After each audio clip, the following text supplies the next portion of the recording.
Hi guys, ఇక్కడ ఒక ప్లేస్కి వచ్చాము. మేము ఒక ప్లేస్కి అంటే ఒక హిస్టారికల్ ప్లేస్కి వచ్చాము. అదేంటంటే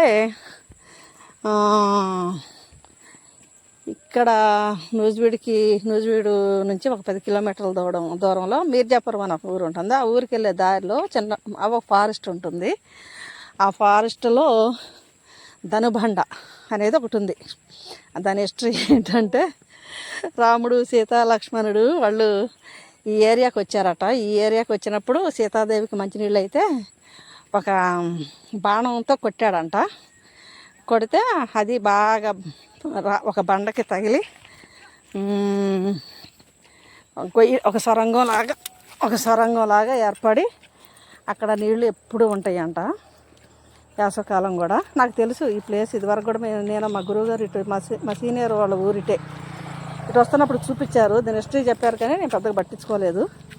ఇప్పుడు ఊరికే ఇటు వచ్చాం కదా, ఒక వీడియో పెడదామని చెప్పని మీకు చెప్తున్నాను, చూపిస్తున్నాను. చూడండి అది ఆ సొరంగం.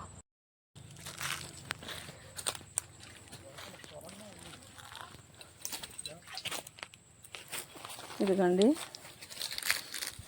ఇది లోపలికి ఉందంట సొరంగం, చాలా లోపలికి వెళ్ళిద్దంట. ఇక్కడ ఒక ఆయన ఉన్నారు. ఆయన ఏం చెప్తున్నారంటే, మేము ఇదివరకు బోర్లు అవి ఏమీ లేనప్పుడు లోపలికి ఎంత దూరమైనా వెళ్ళి లోపల నీళ్ళు తాగేవాళ్ళం అండి, చాలా లోపలికి ఉంటుంది అని చెప్పని అన్నాడు. ఇది మరి బురద నీళ్ళు ఉన్నాయి కాబట్టి మనకి ఎందుకు వచ్చిన గొడవ.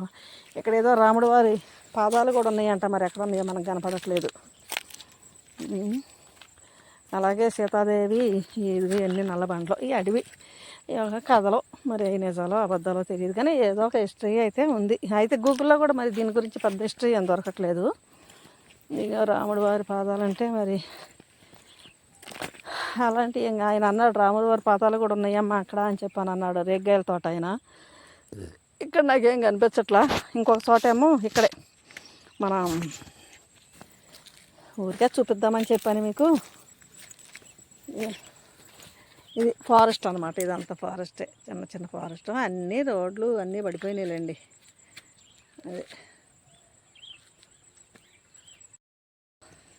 సీతమ్మ వారు బట్టలు తుక్కోవటానికి ఒక బండ కూడా ఉంది అని చెప్పని అన్నారు.